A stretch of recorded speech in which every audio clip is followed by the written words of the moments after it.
Welcome to the Elizabeth Cunningham Show, courageously expanding love with me, Elizabeth Cunningham. Has the way that love has arisen in you seemed out of place or even taboo? My mission is to expand the conversation of love in the world. Is it possible to have deep, loving, healthy relationships? Have you ever been curious about having more than one relationship or partner at a time?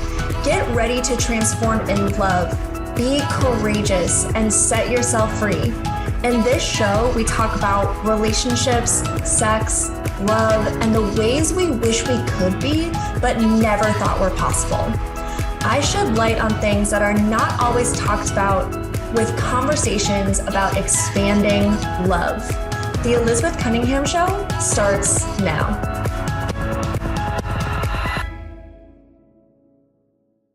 Hey, welcome to the Elizabeth Cunningham Show, courageously expanding in love. And today we are talking about sacred sexual healing. But before we get into that and introduce our absolutely fabulous guest, just a reminder that the Elizabeth Cunningham Show is live every Tuesday at 3 p.m. on the Transformation Network Facebook page, and is then aired on YouTube and podcast by Thursday every single week. All links that you need for that are in the show notes. So on today's episode, we will be talking with iLaria Bordignon about sacred sexual healing. iLaria is an intuitive empathic healer and intimacy therapist, trauma hypnotherapist, and Reiki Sound Healer of women's sacred Yoni and Ani Massage healer, and Tantric energy goddess. That is absolutely true. Her healing journey began very young at 9 years old when she started to see different colored auras around people. This amazing revelation was experienced while transcending a challenging childhood of emotional and sexual trauma and gender identity confusion, all accumulating in a near-death experience in her early 20s. This all motivated an insatiable desire to understand ancient and modern therapies encompassing emotional, psychological, and energetic perspectives. iLaria, thank you so much for being here today. You're very welcome. Thank you so much for having me. I'm so honored. Oh my gosh, yes, the feeling is absolutely mutual. So as I always do on this show, I really want to lay the groundwork for what are we talking about here. And so sacred sexual healing. What does that mean to you?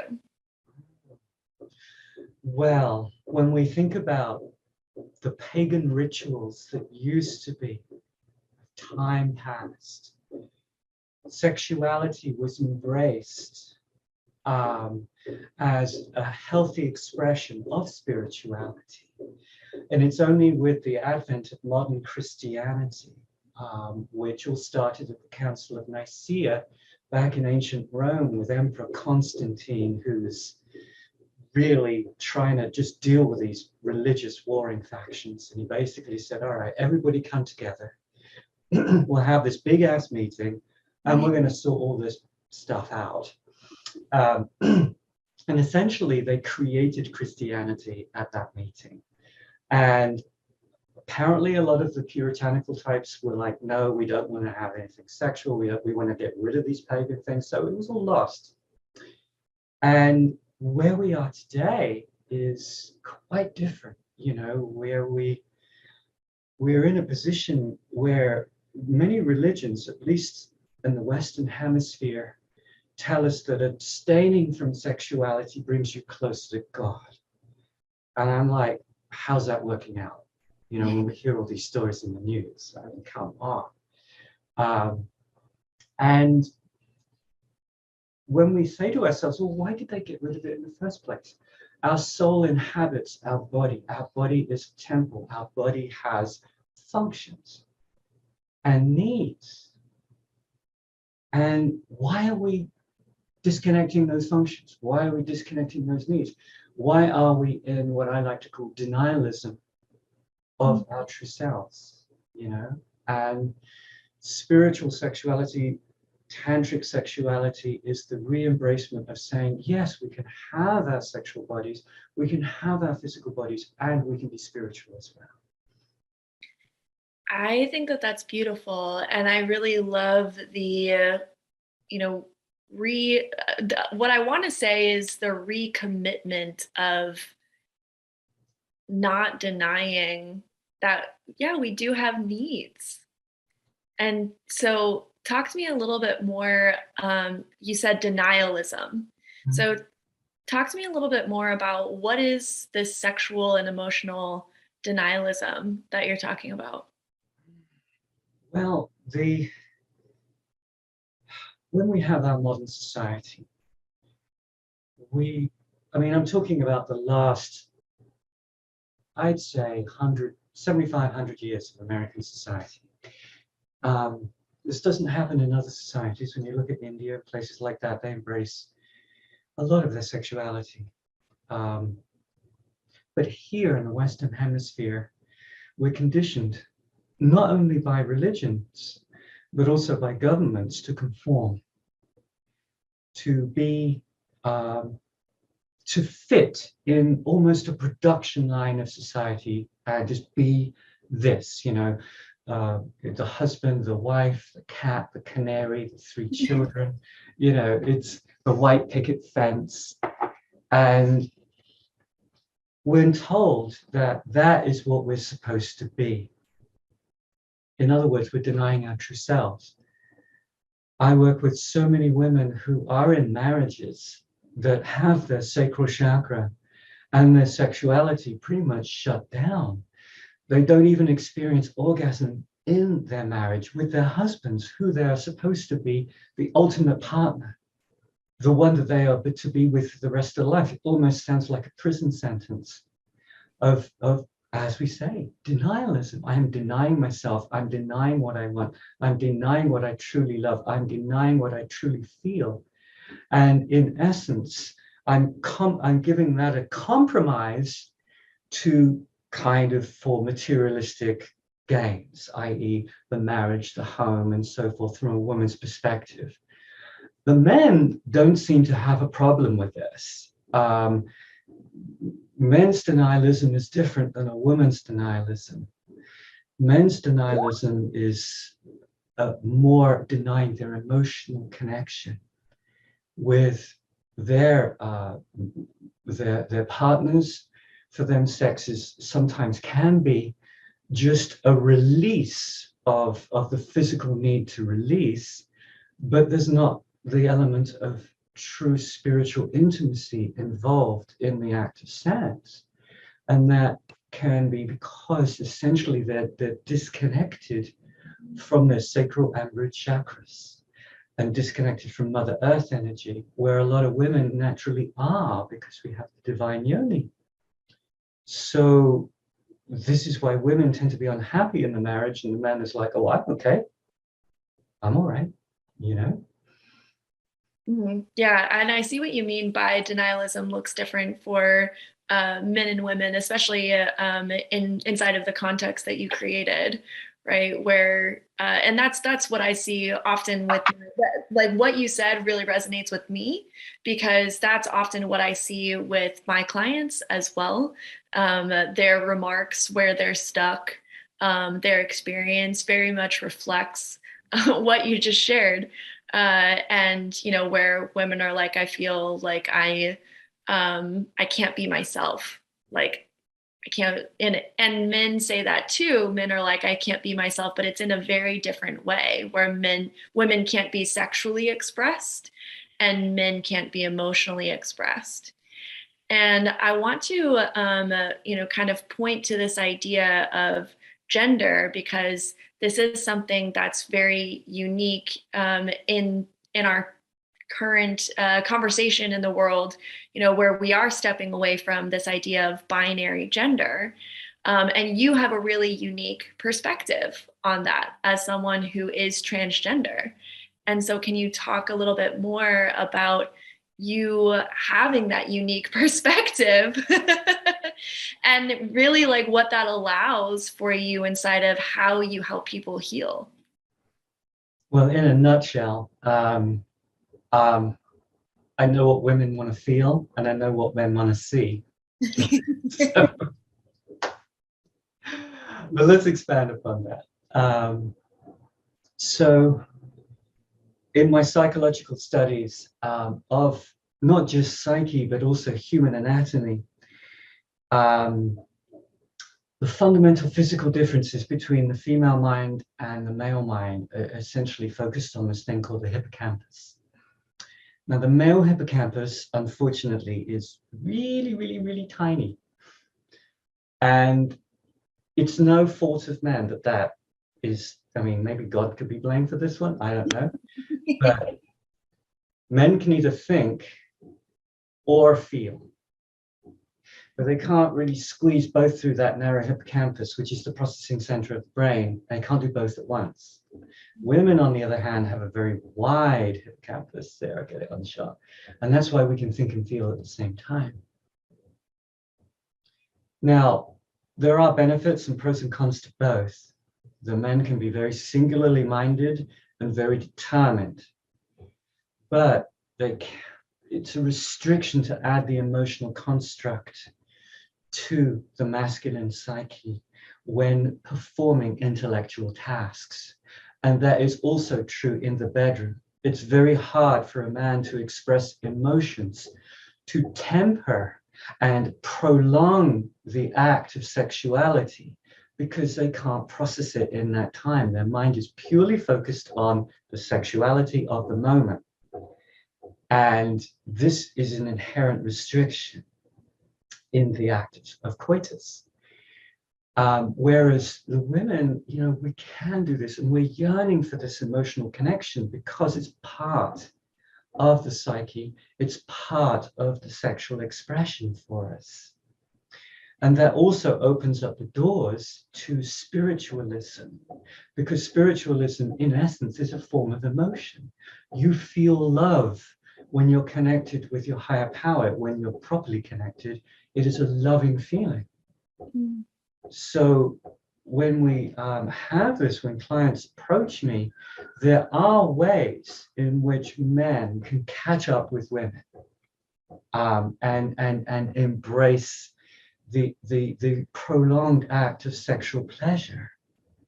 And unfortunately, though, they have been taught to resist that journey because connecting with their feminine side, connecting with their emotional side, connecting with Mother Earth, their sacral chakra and their root chakra can be considered being effeminate. And many men have said, oh, no, wait a minute. I have been taught and told to deny my emotions, to shut them down, to be the strong, powerful, masculine archetype, Iron John and so forth, if you've ever read that book. And so they're literally shutting down their chakras, they're shutting down their heart, they're shutting down their root chakra, they're shutting down their sacral chakra, they're even shutting down the solar plexus, their inner child, because when they were children, they had no problem crying. They would bawl their eyes out if they fell over. But somewhere along the way, they got the memo that said, do not express your emotions. Shut them down. Don't feel anything. Be the strong man and handle it. And you kind of have to go, well, here we are with denialism again. Right. And how is that working out? So the solution is really a lot of reprogramming, for men can express their emotions and they can do it with a narrow hippocampus. They just need to alternate intellect and emotion and get them vibrating together, and then that way it works. And in my teachings with men, I do help them with that through their significant others. The connections are available, but they have to be willing to push past their fears and saying, well, it's okay to understand and express my emotions if I can do it in a healthy way. And to give you a classic example, I used to be an Italian man. I lived in Italy. I was living in Rome. And Italian men, and I was handsome too, by the way. Sure you were. I have no doubt. But yes, I used to wear the Armani suits. You know, I used to be a pilot. You know, I've done all this amazing man stuff that I totally embrace, because I embrace both genders, which is why I can see this. You know, I balance them out. So Italian men have learned and understand that showing healthy emotions is a sign of strength, because it enables them to understand and nurture their women in a way that can really endear the femininity to you. And it's so much better in the relationship. Whereas American men, I hate to say it, have been taught the exact opposite, that the healthy expression of emotions is a sign of weakness. Right. How's that working out for you? Again, you know? Yeah. And, you know, I grew up in America as a, you know, I still identify as a female. So I identify as, you know, cisgender female. But growing up around the men in my family, growing up with, you know, boys, and how, you know, the boys around me were raised, that's exactly what I saw. And I took that on as well, as, you know, because I grew up around a lot of boys. And so I took on that showing emotions is a sign of weakness. I remember the moment when I was 5 years old, when a male relative told a male cousin of mine to suck it up, basically, stop crying. And I took that on in that moment, you know, that I was just like, yeah, you can't feel emotions. And we do see that. And so one of the things that you talked about was that there's a lot to uncover, that there's a lot to unpack. You know, like you said, there's the conditioning that we have as, you know, growing up in whatever culture that we did. And I think that, you know, you can talk about American culture, Italian culture, UK, India, you know, all different places. You know, we all have our own pros and cons in the culture that we grew up in. Yes. But being able to look at what was the impact of the culture that you grew up in? What do you need to unpack from that in order to have this healthy relationship? And so, you know, I want to know a little bit more about the, you know, you talked about kind of the origins of sacred sexual healing. You talked about, you know, what you see needs to be healed in people. And so how do you help people? What do you use? What types of modalities do you use in this sacred sexual healing to help people? Well, firstly, let's focus on women, since that is my primary focus. Okay. So with women that I've had disassociated sexual experiences, and especially with men, it's not so prevalent in the feminine community, the lesbian community, or the gender flexible community. But when they've allowed the masculine to penetrate into the sacred yoni, and to penetrate with an energy of that disassociation, of a lack of intimacy, and a purely physical, functional release of sexuality, and the denialism and the pent-up pain that many men feel, trapping their emotions, containing what they should say with their throat chakras, not saying anything, shutting it all down, keeping it bottled up in this toxic blend of all the things that all the regrets, all the shame, all the guilt bottled up. And then it's released in the act of sexuality, and then that comes into the yoni, and that energy is in there. The yoni, like the heart, like the gut, and many other of the chakras, has neurons, it has memory cells. Why do we, when we feel heartache, why do we feel the pain in our heart? Why don't we feel it in our left foot? No, that's a valid question though. Yeah. Right. You don't really think about that. You're like, no, it just seems like normal to feel it there. But yeah, like why do we feel it there? Why do we feel it there? It's because the heart is packed full of neurons, brain cells. And so when we're intellectually feeling our love emotion and our pain or regret, and we feel the heartache, instantly the brain says, okay, we need to feel this in the neurons in the heart, because this is where our emotional center is. This is where our heart chakra is. So that's why we feel the pain there. But interestingly enough, we can feel pain in the gut, and there's another huge cluster in the yoni.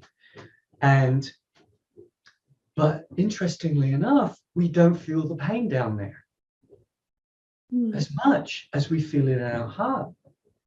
So then we ask the question, well, why aren't we feeling the pain in the yoni? Well, we are. We are, but what we've done is the pain is so intense, the toxicity is so intense that it's like if you get knocked on the head, and if you have a bad car accident, you pass out. Right. The spike is so great with the pain that it's disconnected. And that's when we get disconnected from that chakra. Mm-hmm. And once we're disconnected, we no longer feel that chakra. We no longer feel the yoni chakra. And so what starts to happen is that we ignore the toxicity that's in there because we're not getting the communication, and it just builds up. It builds up in illnesses like polycystic ovary disease. It builds up with irregular periods. It accumulates in an early menopause. It can accumulate in things like breast cancer and things like that, because the toxicity is still flowing. It's just that we're not getting the message because we've disconnected from the chakra. And is that what you were talking about with the disassociation earlier? Exactly. So it's the worst disease in human society, in modern Western human society that we have right now. This denialism, this disassociation is killing us and destroying our intimacy, our ability for us to see. Mm-hmm. And when I'm working with clients, and I've done my sound bath concerts, and this is God's honest truth, I'm not even doing much other than a little Reiki energy channeling and a little Reiki energy with my clients in a sound bath concert. And women have come up to me after I've played my concert, and they have literally said, "iLaria, can I speak to you in confidence?" And I'm like, "Yes." And they say, and they're all kind of flushed and they're all red and they're a little embarrassed. And I'm like, "Yes, please tell me." And they're like, "Did you do something during the sound bath?" And I'm like, no, this is just my channeling of energy. It's not from me. It's from Divine Spirit and Mother Earth. And they turn around and say, "I got wet. I'm sexually aroused." And I'm like, oh, thank God. And it's like, I thought there was something serious going on. I said, no, what's happened is we've opened up the connection to your chakras, and your true sexuality is now starting to express itself. Your feminine empowerment is starting to express itself, and your chakra opened and your yoni released. Mm-hmm. And they're like, oh, I didn't know. And I said, yes, please come to me for a one-on-one healing. We'll work out why the blockage is there. We'll release that toxicity from that chakra, and we'll start to get you more empowered with your feminine goddess energy, because you've shut it down because of the masculine toxicity and denialism. This patriarchal society that we're in has done so much damage to women. I mean, look at Roe versus Wade, just reversed.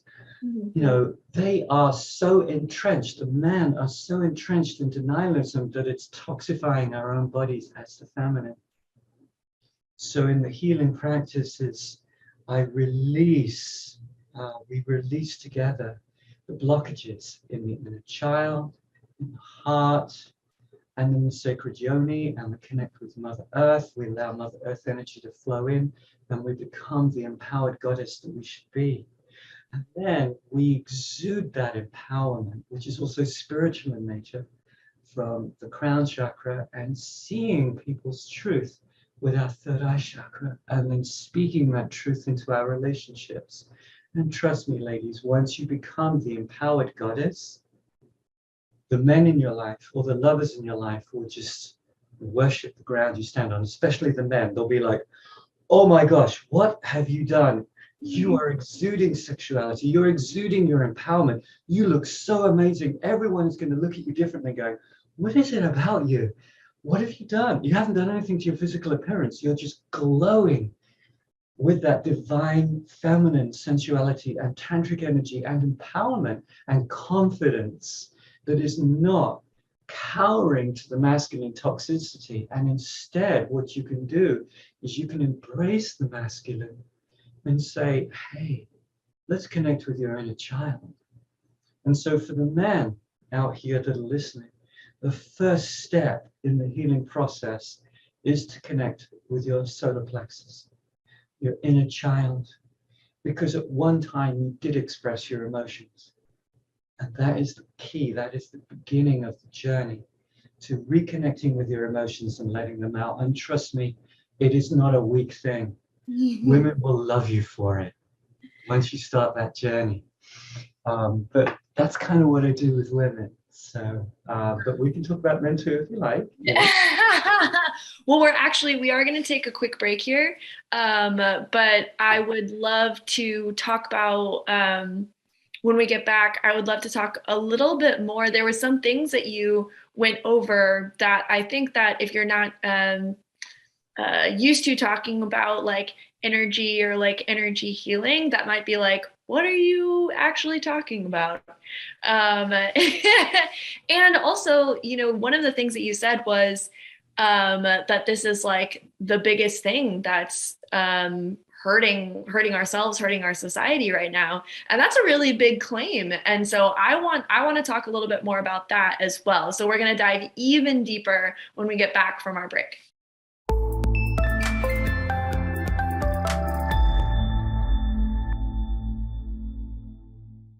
All right, welcome back to the Elizabeth Cunningham Show, Courageously Expanding in Love. And we are talking today to iLaria Bordignon about sacred sexual healing. And we have been really diving deep into this topic of sacred sexual healing. Thank you so much for everything that you have shared so far.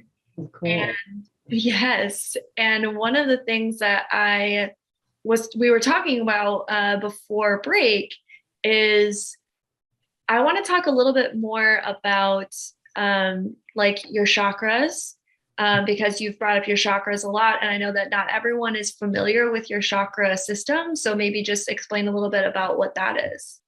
Absolutely, yeah, thank you. The chakras, wow. Well, they go back to ancient times in a nutshell. They're energy centers within the body. And like we said earlier, they're primarily the most important ones are heart, solar plexus, and sacral. But they're all important. So we have 7 of them. And when we align all 7 of these things called chakras, we align into enlightenment. So let's look at what they represent. And then you'll see how once you align them, you become very balanced with everything and everyone around you. And also within yourself. So if we start at the very top, which is the crown chakra, and this is an opening on the top of the head. This allows connection with spirit and soul. So we are fundamentally inhabitants of our body. Our soul inhabits the body very much like a rider rides a motorcycle. We guide our body. I mean, when we think about it, what is the soul? It's an entity that programmed our brain. Our brain just didn't suddenly program itself. when we were in the fetus, in the womb, suddenly, after about 6 to 8 weeks, we got this magical thing that happened. We got a palm print and the fundamental structure of our brain. It was like a download. Boom, happens literally overnight. So where did that programming come from? The fundamental programming of your personality. So when we open our crown chakra, we connect with our fundamental programming and its source, which is spirit, the universe, divine goddess. When we look at cultures like India, they're always wearing a bindi in the middle of their forehead. Why? Because it's a celebration of another chakra, which is called the third eye. Now, in our society, they put fluoride in the water. They put fluoride in the toothpaste. Supposedly it's to help our teeth get strong. Great. Well, actually it does that pretty well, but it also has a side effect. It calcifies not just the teeth, but an area in the brain called the pineal gland. Mm. And this area is directly connected to our spiritual center. It is activated at the moment where we transcend to the afterlife, if you believe in that sort of thing. And it releases this chemical called DMT. And that chemical releases into the brain, so you start to see and opens your third eye chakra, and you can see your divine soul energy, which is a beautiful glowing orb of truth and light. But because we're drinking all this fluoride, it's all shut down. But in cultures where they don't have fluoride in the water, like India, there's a temple on every street corner. And everyone's celebrating the fact that they can see this beautiful spiritual light in themselves and in others. And the benefit is it gives you a wonderful clarity about a person because you have an extra eye to see them with. You get an extra eye to feel them with. You get to see their truth. So this chakra is very important. The next one is also the throat chakra, to speak that truth with. The next chakra is the heart chakra, to feel that truth with. And then we have the gut, which is the solar plexus, and this is where our belly button connected to us. And everyone says, oh, I have a gut instinct about that. Well, if you've got a lot of childhood trauma, and childhood trauma is contained within the gut, and it's where our belly button is. And that's where we were connected in the womb as a little fetus. This is our child center.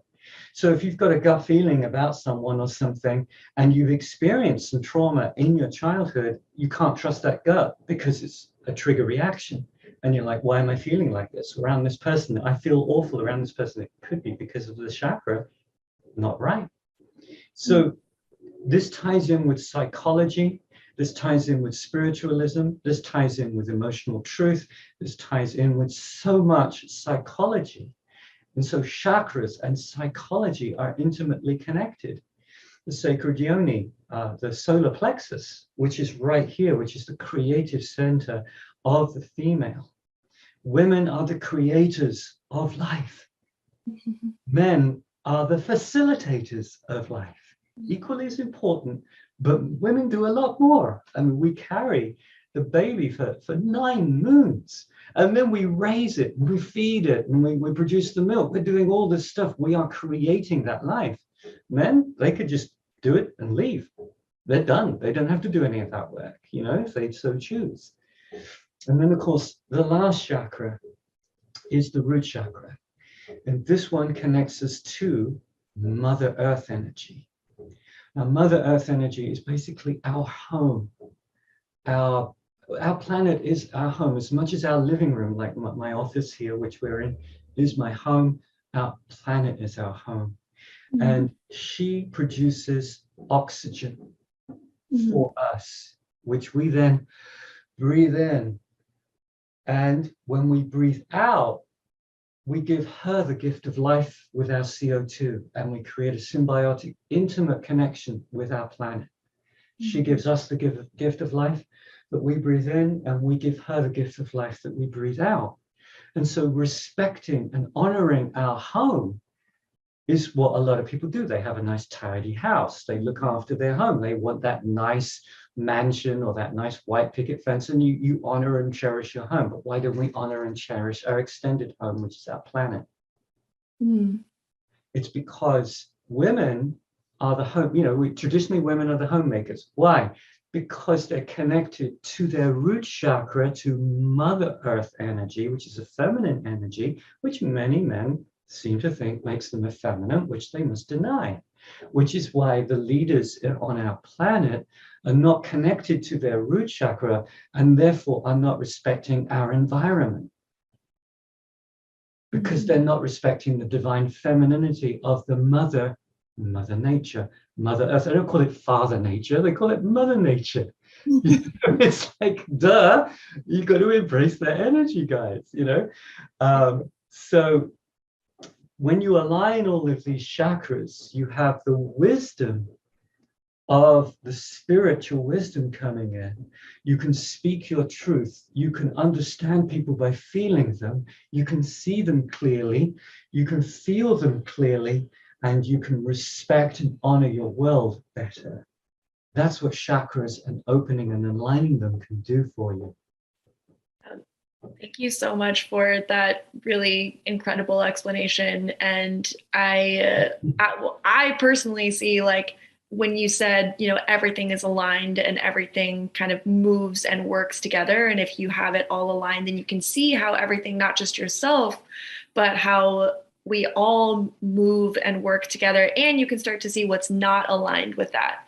And, personally, like, I'm like, okay, I see what you're talking about with denialism, right? Because when we deny that alignment, when we deny that connection, then things get off balance. We're not in tune.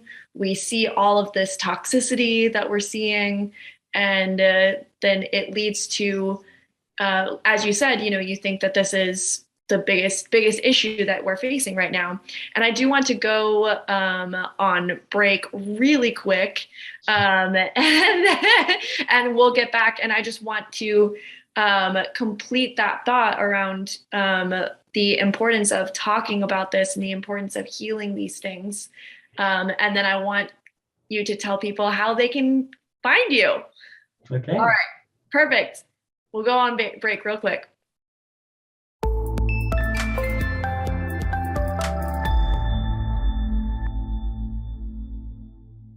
All right, welcome back to the Elizabeth Cunningham Show, courageously expanding in love. And I think that this topic is an amazing example of courageously expanding in love, because it goes against what most of us have been taught our entire life about being aligned, being in tune, instead of denying or repressing how we feel, and whether that be emotionally or sexually. So iLaria, thank you so much for leading us through this conversation. And before we wrap up, man, I wish we could talk about this for another hour. But before we wrap up, share a little more about the what you do inside of Tantra, how you help people release, how you do help people heal from this. Indeed, Tantra is misconstrued. Everyone thinks Tantric is just sex. No, it is everything that we've been talking about. It is the complete, total spiritual, emotional connection to both spirit, earth, and yourself. It is a celebration of that energy of being empowered and being complete. And so when we're doing healings, the purging, especially for women, can be achieved through orgasm. And when you connect with all of the chakras and you get them aligned, and then the orgasm becomes something new and different for you.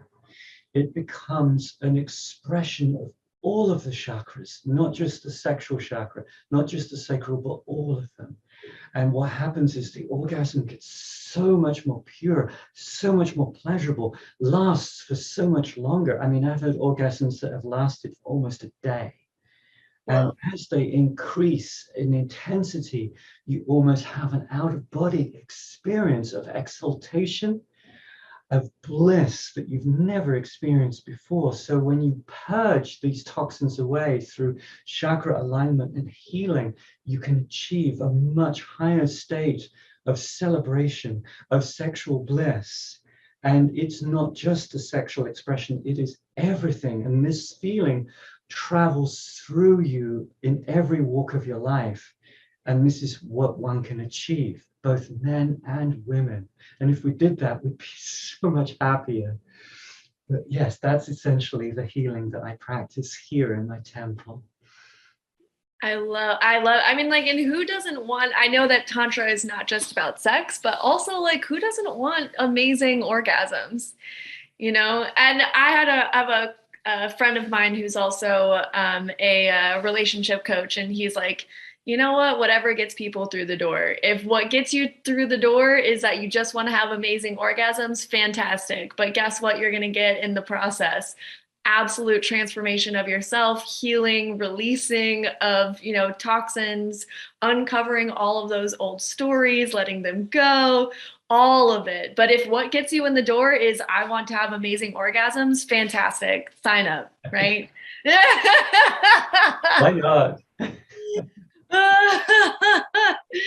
So, Ilaria, like I said, we could talk about this forever, but I want to start to close down the show. So I'm going to ask you a couple of questions, and then I'm going to have you share how people can find you. Yes. So my first question is, what does love mean to you? Oh, if I could answer that in a couple of words, I would say truth. Absolute, pure truth, with no fear, no withholding, complete openness to reveal your intimacy to another courageously, humbly, and beautifully. I love that answer. Thank you. Mm-hmm. If people get nothing else, what do you hope that they got out of this episode? The desire to at least be open to the possibilities of enriching your life in a way that you haven't thought of before, and attempting to say, okay, let's explore these things called chakras. Let's release and connect, truly find intimacy with partners and with our planet, so that we can live much better and express that to everyone that you can meet. Beautiful. And what's one action that people could take out of listening today? Don't be afraid to express your emotions. Yeah, just flow with them. And if you need to cry, cry. And if you need to laugh, laugh. But don't hold back anymore. Yeah, beautiful. Thank you. I'm going to take that on. What are you promoting, and how can people find you? The best place to find me is on my Instagram, which is my name, iLaria, which is Hillary in Italian, which means laughter and joy.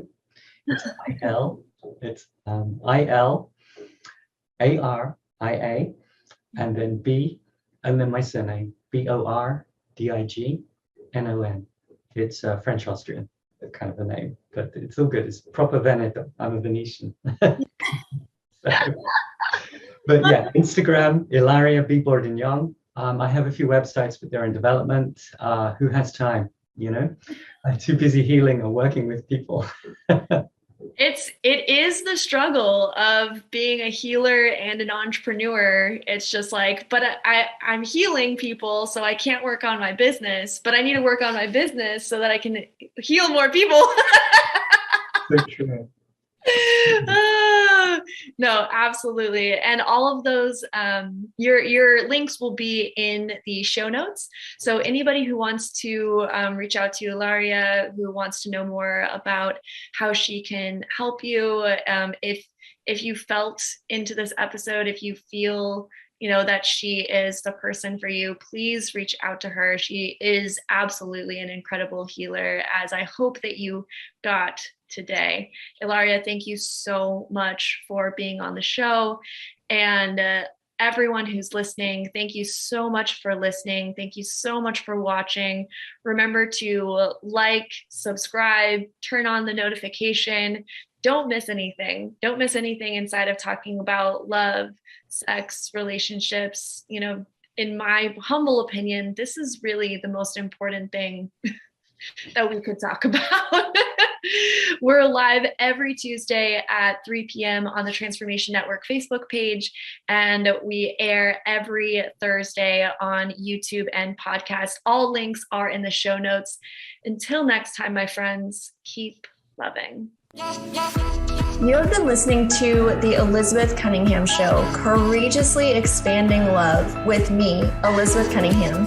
Tune in live every Tuesday at 3 p.m. Pacific Standard Time on transformationtalkradio.com, where we shed light on relationships, sex, love, and the ways we wish we could be, but never thought were possible.